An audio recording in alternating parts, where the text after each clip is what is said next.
Take a look at today's Facebook photo. Such a beautiful shot. I want to take this and print it and frame it. This is Manzanita Beach along the northern Oregon coast. I would call this postcard worthy. I think the Oregon coast is one of the beautiful places in the entire world. This shot taken by Candace McDonald. It looked like it was a great day at the coast yesterday.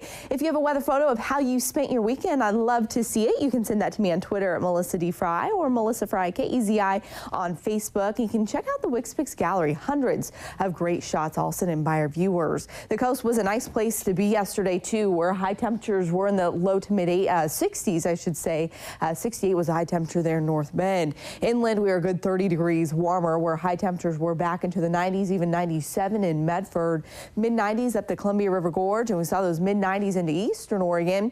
And yesterday it was quite the light show in central Oregon. Those of you near Bend know what I'm talking about. Those thunderstorms firing up yesterday afternoon and evening. Here in Eugene, the high temperature of 92, that is 9 degrees above average for this time of year. Typically, we're only in the 80s and low 80s at that, not the low 90s. In fact, yesterday's high was only 5 degrees shy of the record of 97.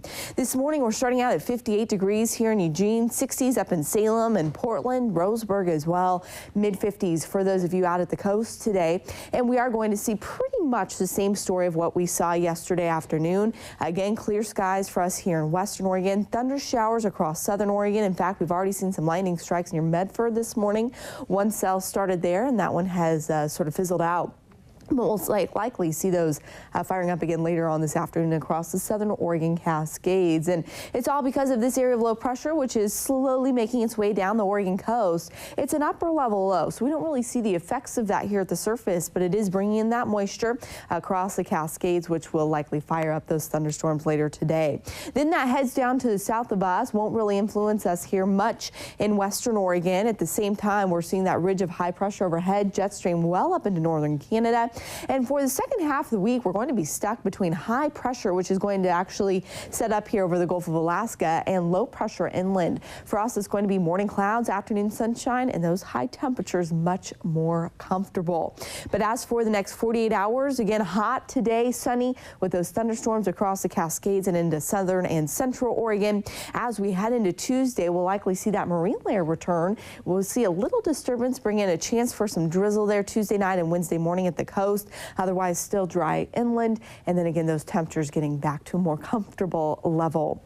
So for those of you at the coast, you're headed back to the mid 60s. A little bit breezy, especially up near Newport as that low makes its way south. Could see some gusts up to about 25 miles per hour. For the Umpqua Basin, it's back to the 90s, low 90s this afternoon. Winds out of the northwest for you. Watch out for those thunderstorms this afternoon and evening across the Cascades, especially near Willamette Pass. Same story for those of you in Central Oregon, where highs will be in the upper 80s today. And for the Willamette Valley, it's right back into the low to mid 90s, so even a touch warmer than where we were yesterday. And then here's that 7-day. A little bit drizzle Wednesday morning for the coast, otherwise dry and mild for the second half of the week. The Umpqua Basin getting back down into the mid 80s. For the Cascades, all the way down to the 60s Wednesday through Friday. And for the Willamette Valley, we move from the 90s to the upper 80s tomorrow, and then it's the low 80s, where I think we can all just take a sigh of relief. I think it'll be much more comfortable here for the second half of the week. Still really, really nice, though. It is, yeah, beautiful. All right. Well,